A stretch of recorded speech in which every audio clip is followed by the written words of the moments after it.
Segundo livro das Crônicas, capítulo 1, versículo de número 6 e de número 7.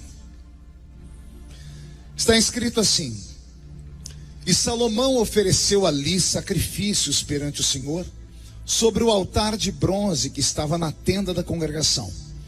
E ofereceu sobre ele 1000 holocaustos. E naquela mesma noite, apareceu Deus a Salomão e lhe disse: Pede-me o que quiseres, porque eu vou te dar. Alguém acredita nesse texto? Então fecha a Bíblia, coloque no banco, na cadeira. Não sei se dá para pegar na mão de alguém que está do seu lado. Já foi para o espaço mesmo. Todos os requisitos. Aperte a mão da pessoa com carinho até ela falar aleluia. Vamos orar. Pai, nós te exaltamos, te glorificamos. Entendemos que dentro de alguns minutos este santuário ficará pequeno para o tamanho da glória que o Senhor vai derramar sobre nós. Os que vieram tristes começarão a saltar de alegria. Os que vieram se arrastando não voltam para casa se arrastando. Hoje voltarão voando nas asas de um novo tempo. E antes que eu comece a revelar os seus mistérios, cerque esta igreja com a sua glória. Num raio de 5 quilômetros, Senhor, onde houver um demônio alojado, eu dou a esses demônios segundos para sumirem aqui do Brás. Porque se não sumirem, serão queimados pelo poder da sua glória que aqui será derramada. Rasgue os céus sobre este santuário. Manda anjos de fogo descerem aqui. Que estes anjos desçam, trazendo brasas de fogo nas mãos. Comecem a esparramar estas brasas entre nós. E onde houver um crente cheio do Espírito Santo, pega ele nesta noite, Jesus, e mostra o caminho da verdadeira e poderosa adoração.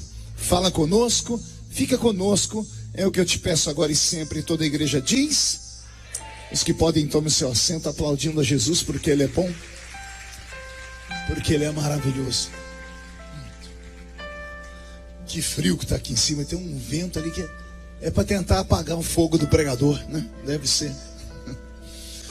Queridos, eu prometo que não vou me delongar muito, mas eu preciso deixar algo do coração de Deus para o seu coração aqui. Quem aqui ainda acredita em milagres? Mas em milagres com M maiúsculo.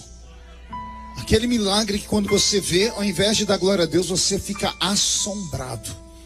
É esse tipo de milagre que Deus tem reservado para vocês que vieram aqui nessa noite. Pastor Roberto, mude a música para mim. O texto que eu li é conhecido, é a narrativa da história do filho de Davi, chamado Salomão. Salomão é aquele filho que nasce por vias contrárias, porque ele é filho de Batseba. E Batseba era amante do rei Davi, que foi mãe de um dos filhos de Davi, que foi punido com a morte por causa do erro de Davi. E Salomão é o segundo filho de Davi com Batseba. A história dele é envolvida num manto de mistério e de misericórdia. É linda a história de Salomão, porque a minha Bíblia diz que como pode uma fonte jorrar água doce e amarga ao mesmo tempo? É impossível. O ventre de Batseba era um ventre adúltero, e não deixou de ser um ventre adúltero quando ela engravidou de Salomão. Quem conhece a história de Davi sabe que Deus puniu o pecado de Davi no primeiro filho. O primeiro filho de Batseba adoeceu e morreu. E Davi jejuou 7 dias pela criança. E nem o jejum de Davi, nem os clamores e nem os louvores aplacaram a ira de Deus. Na sequência, meu querido pastor Guilherme, olha o que acontece. Davi engravida Batseba novamente. E agora o ventre que gerou um filho que Deus rejeitou, agora está gerando uma nova criança.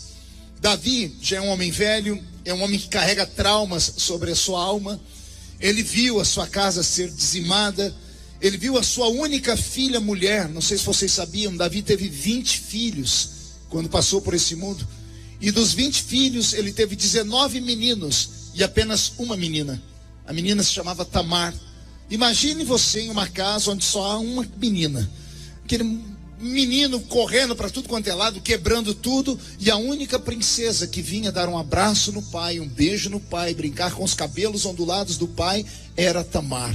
Era a menina dos olhos de Davi.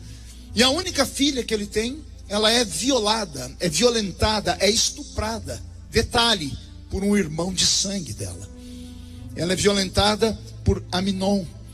E Aminon, depois de ter matado a irmã moralmente, porque toda mulher violada no mundo antigo, ela era tida como morta. Ela estava violentada. Todas as meninas que eram violentadas eram arrancadas da casa e levadas para a zona do Baixo Meretrício. Para o pai é como se ela não existisse mais.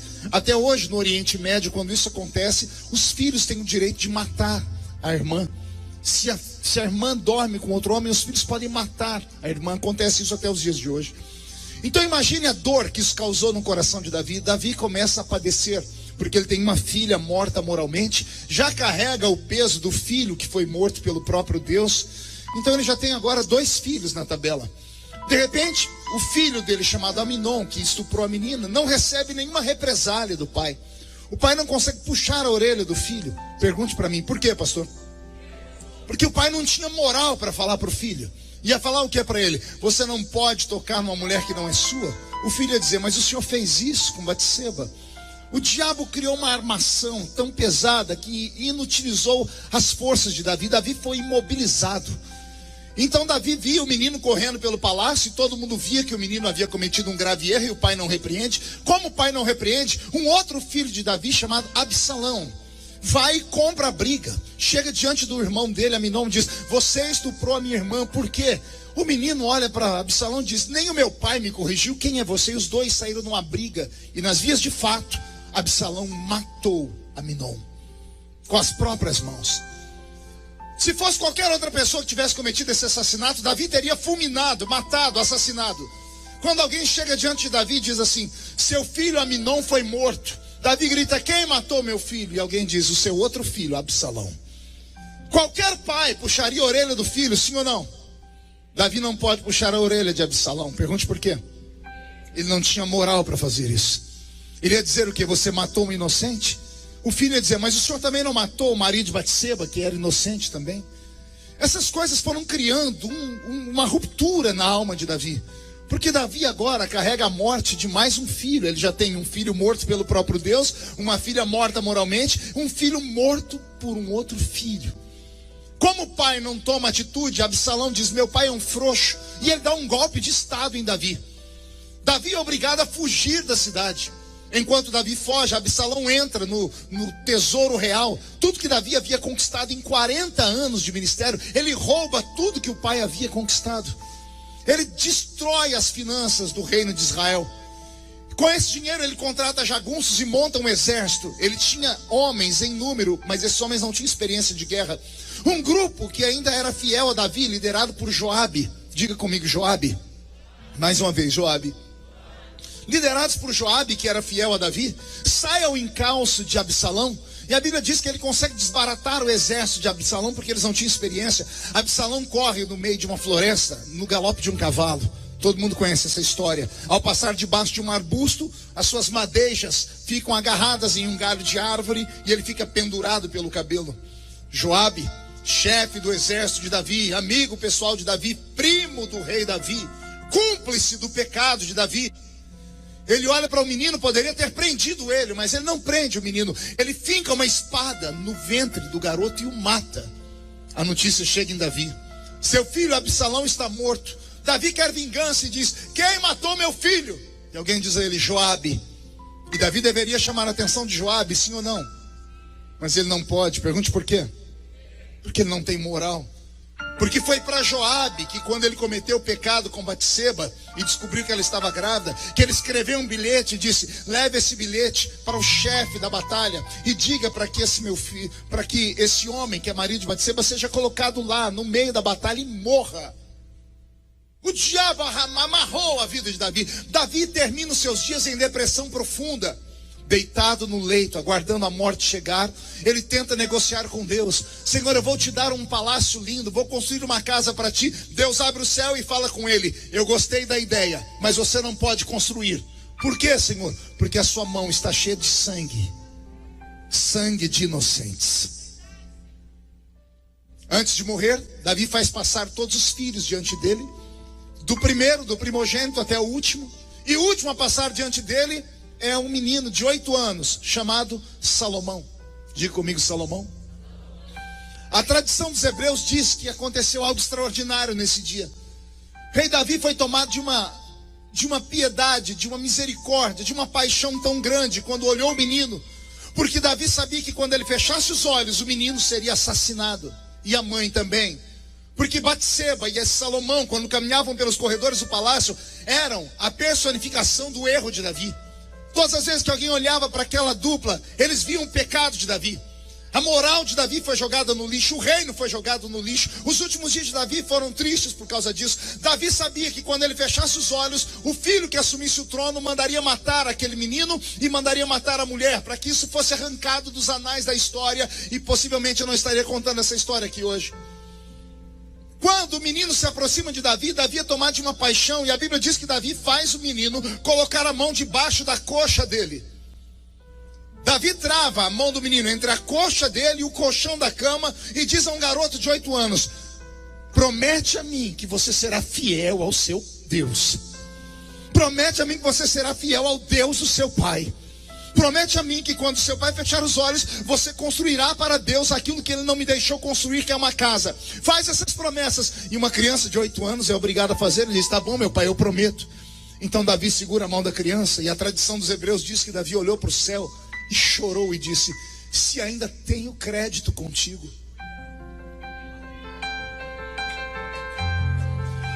Por amor ao teu nome, não deixe que o sangue desse menino e da mãe caiam sobre mim também. Eu já tenho sangue de Urias, eu já tenho sangue de Aminon, eu já tenho sangue de Absalão, eu já tenho a vida da minha filha Tamar, eu já tenho o filho de Batseba, o irmãozinho desse menino. O sangue deles estão sobre mim. Não deixe que isso aconteça. Se tu me amas, dá um sinal de que esse menino é por ti, querido.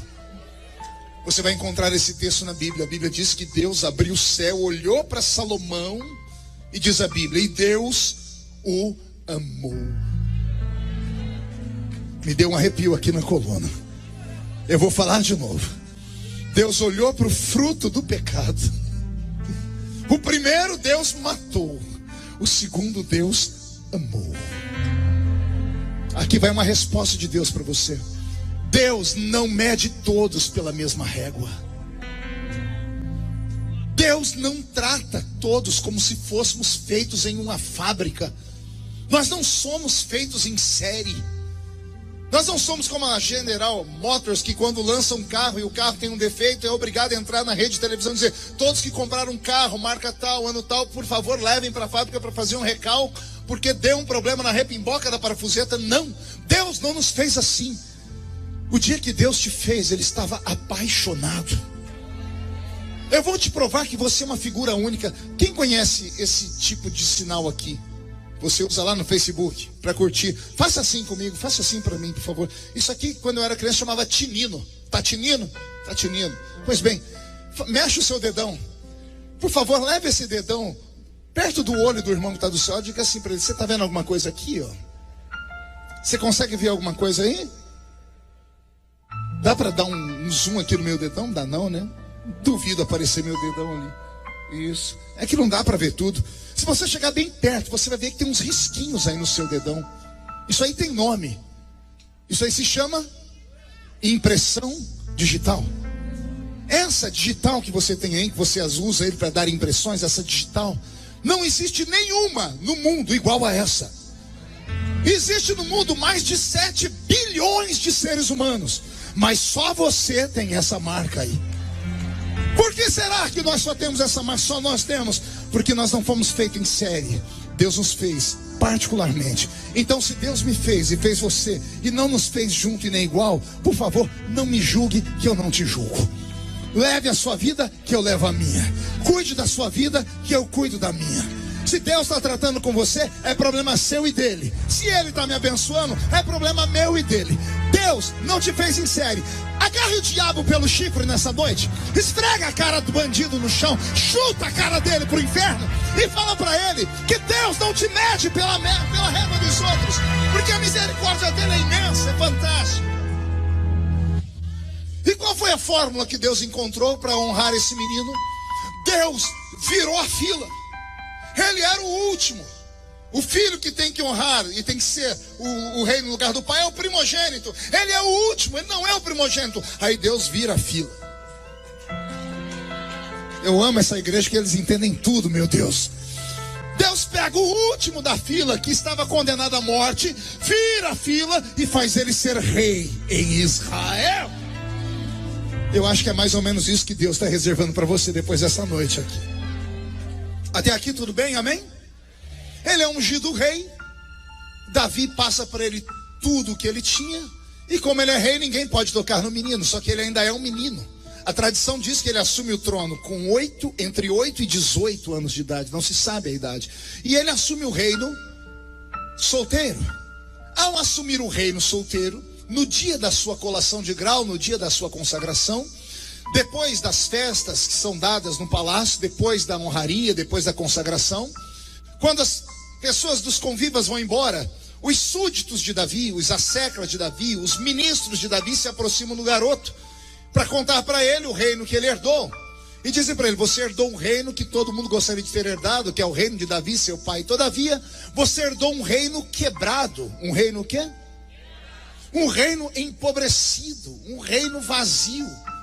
E o menino pergunta por quê? E eles dizem: ora, o seu irmão, quando deu um golpe de estado no seu pai, roubou todas as finanças de Israel. Não bastasse isso, você assume o trono em Israel no pior inverno da história. O inverno é tão violento, diz Flávio Joséfos, que foi o inverno mais longo da história de Israel, e que por meses Israel ficou sem alimento. Foi mais ou menos aquele tipo de época que aconteceu quando o profeta Jeremias profetizou que passou a cega e findou o verão. Cega e verão eram os dois momentos em que Israel plantava e colhiam. A cega seria a safra e o verão a safrinha. O que eles plantavam de cereais aqui na cega, e se porventura não vingasse, no verão eles plantariam os frutos. Então, ou Israel vivia de frutos ou de cereais. E o que tivesse em abundância, eles trocariam com outros povos e trariam então ou frutos ou cereais. Era tudo bem organizado, mas nesse ano em que Salomão assume o reino, não há chuva. Nesse ano, a cega não vinga, o verão também não. É a pior de toda a estiagem que Israel teve. Os súditos de Salomão se aproximam dele e dizem assim: olha, o rei, o que nós temos aqui guardado nos estoques não dá para um mês, porque nós temos 5 milhões de pessoas no reino. E quando falta comida, é o rei que tem que se virar. E Salomão diz: ora, o que o meu pai faria? E eles dizem: o seu pai abriria o cofre, pegaria dinheiro, iria nos reinos onde tem comida e compraria comida. Ele diz: e por que não fazem isso? Porque o seu irmão Absalão entrou no cofre e roubou tudo. Mas não sobrou nada do reino do meu pai. Alguém se levanta, o ministro da agricultura diz: sobrou uma coisa, mas que não presta para nada. Sobrou o quê? Sobraram 1000 bois. 1000 bois para 5 milhões de pessoas. Se você fizer uma carne bem feita e racionar, você consegue matar a fome de 5 milhões de pessoas com 1000 bois por pelo menos 1 mês e meio, no máximo. Só que tem um problema, Davi. Qual é o problema? Não são bois de corte, são bois de arado. Por isso que sobrou. Porque Absalão acabou com as vacas, com as ovelhas, com tudo. Sobrou esses 1000 bois, porque são bois velhos, músculo duro, só servem para arrastar a terra, nem para comer presta. Foi o que sobrou. Os homens saem, e o menino Salomão naquele dia se lembra das palavras do pai: seja fiel ao Deus do seu pai. No dia seguinte, Salomão chama o seu secretário de comunicação e manda passar um pregão em Israel. Ele convida toda a nação para subir o alto da montanha. E as pessoas vão subindo, é o rei que está chamando, é a primeira convocação do novo rei. Quando as pessoas estão subindo a montanha, eles veem 1000 sacerdotes de roupas brancas, subindo ao alto da montanha, cada um arrastando um boi para o alto da montanha. As pessoas estão vendo aquilo e começam a dizer: esse rei é bom. Vai começar o reino fazendo um churrasco no alto da montanha para nós. É o rei que a gente esperava. 1000 bois vai dar uma churrascada para nós. Só que quando eles chegam no alto da montanha, ao invés de encontrarem 1000 churrasqueiras, eles encontram 1000 altares. Quando eles veem os 1000 altares, eles veem um menino rei sentado em um trono. E quando todos estão em silêncio esperando para ver o que vai acontecer, Salomão dá ordem: sacrifiquem esses bois ao Deus do meu pai. E começa a matança. 1000 bois são degolados. O alto da montanha começa a ficar vermelho. Milhares de litros de sangue estão escorrendo pelo chão.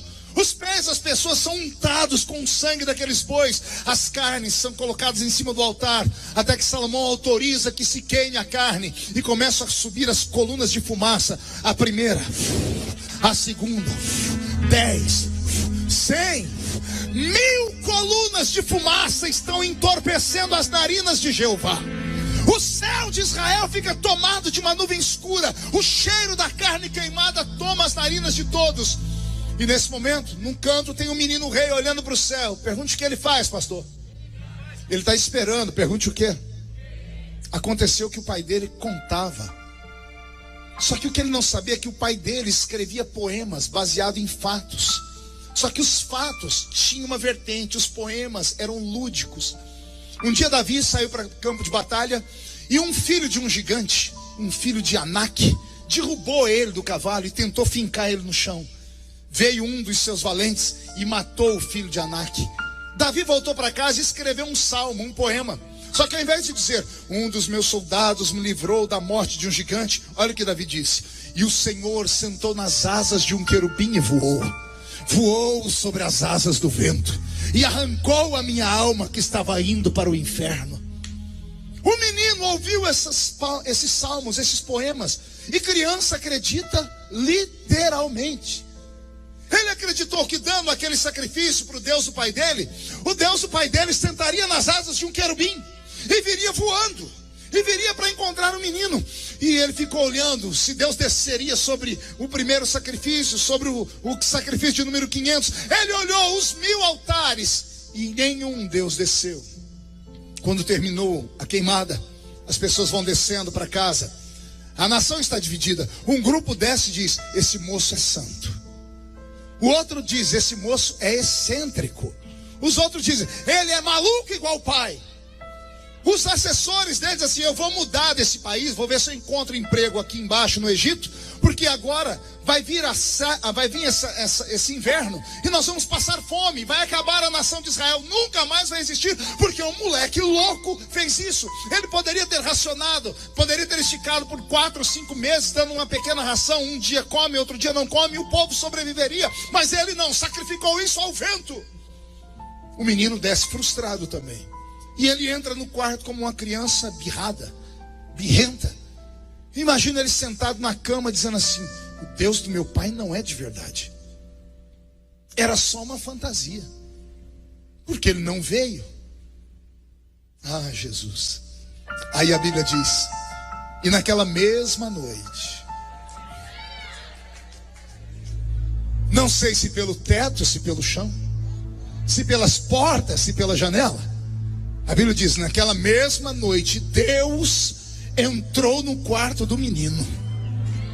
Ei, não foi Miguel, não foi Gabriel, não foi um querubim, nem um serafim. O próprio Deus saiu do céu, deixou o trono de glória dele e foi lá no quarto do menino e olhou para ele. E disse assim, ô garoto, pede o que você quiser, porque eu vou te dar. Não, você não entendeu, eu vou falar de novo. Não foi um governador, não foi um presidente, não foi um deputado federal, não foi um pastor de uma igreja gigante, não foi um amigo empresário, nem um fazendeiro. Foi o dono do mundo, o criador do céu e da terra, que sustenta o universo pela força do seu poder e pelo poder da sua palavra, traz à existência aquilo que não existe.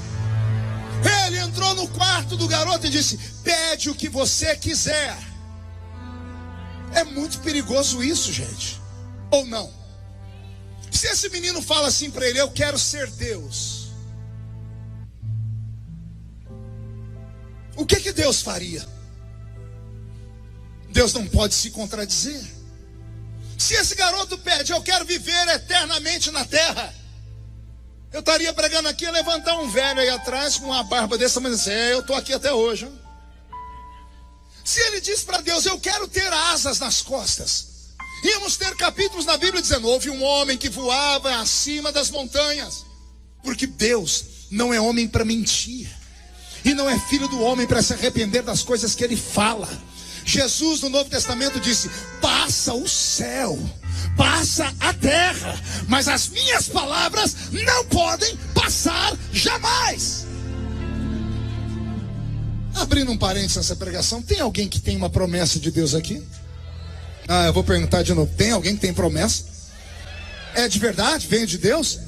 Como é que alguém que tem uma promessa como essa que você está dizendo pode ficar num culto como esse com essa cara feia, parecendo que foi batizado num pote de vinagre? Como é que alguém que tem uma promessa que veio do céu pode passar o culto inteiro com esse olho seco, segura aí, parecendo olho de sapo que morreu no dia de enchente? Quem tem uma promessa violenta de um Deus que é poderoso não pode ficar com essa boca travada, essa boca de aço, essa língua de ferro, esse queixo de concreto não pode.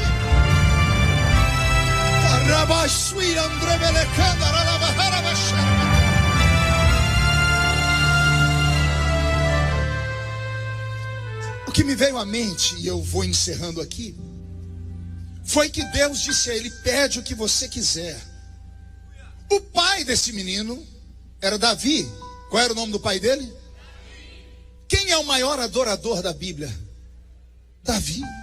Quem é o maior levita da Bíblia? Quem é um homem que dança para Deus na presença de todo mundo? Então Davi seria um crente daqueles, pentecostal até o tutano dos ossos. Canta, grita, pula, dança. Amém, igreja? Deus nunca foi visitar Davi.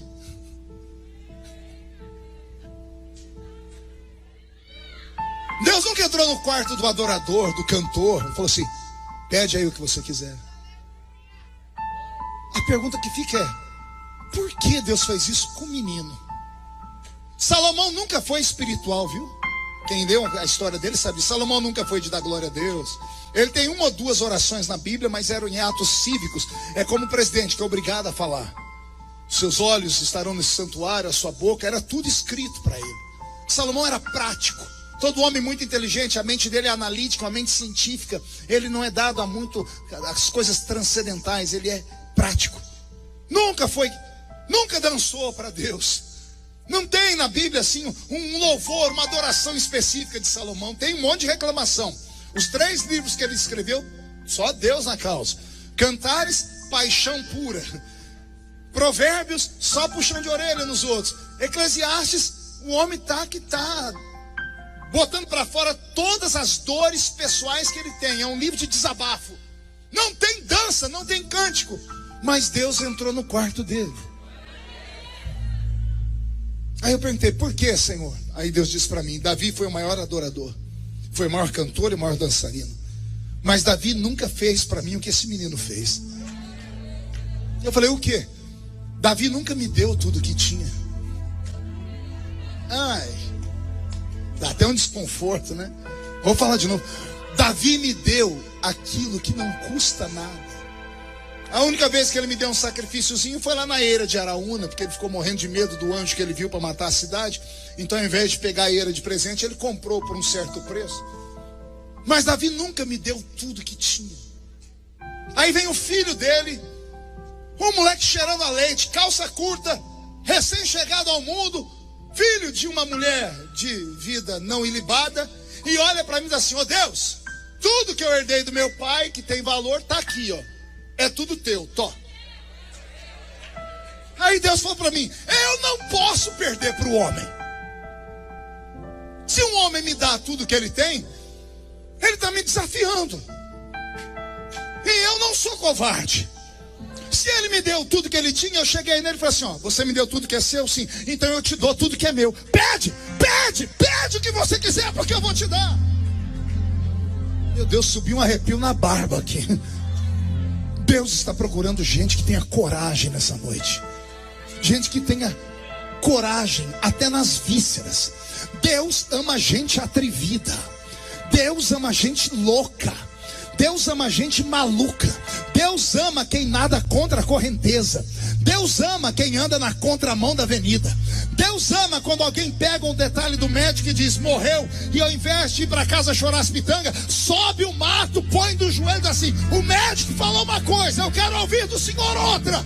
E eu só saio daqui quando o senhor falar. Deus é apaixonado por gente que dá a ele tudo que tem. Fique de pé comigo, fique de pé comigo, fique de pé comigo. Ravasui Andrevele Karalavash Nekandoro Basturi Andrevele Haravasia Narakiande Kobaravasui Dehai. Eu tô com meu corpo arrepiado. Deus está aqui. O Espírito do Senhor faz uma vistoria sobre esta igreja no seu aniversário de 14 anos. E olha que 14 é o número profético na Bíblia. Paulo disse: eu conheço um homem que há 14 anos atrás foi abandonado, mas 14 anos depois foi por Deus honrado e colocado como o maior de todos os ministros do Evangelho. Que esses 14 anos caia sobre vocês em forma de recompensa. 14 é 2 vezes 7. Se houve um tempo de glória há 7 anos atrás, com 14 será 2 vezes mais glória. Se Deus desonrou um menino porque ele foi o primeiro do pecado e matou, e o segundo Deus amou, o Senhor está dizendo: a glória desta última casa será maior do que a glória da primeira casa.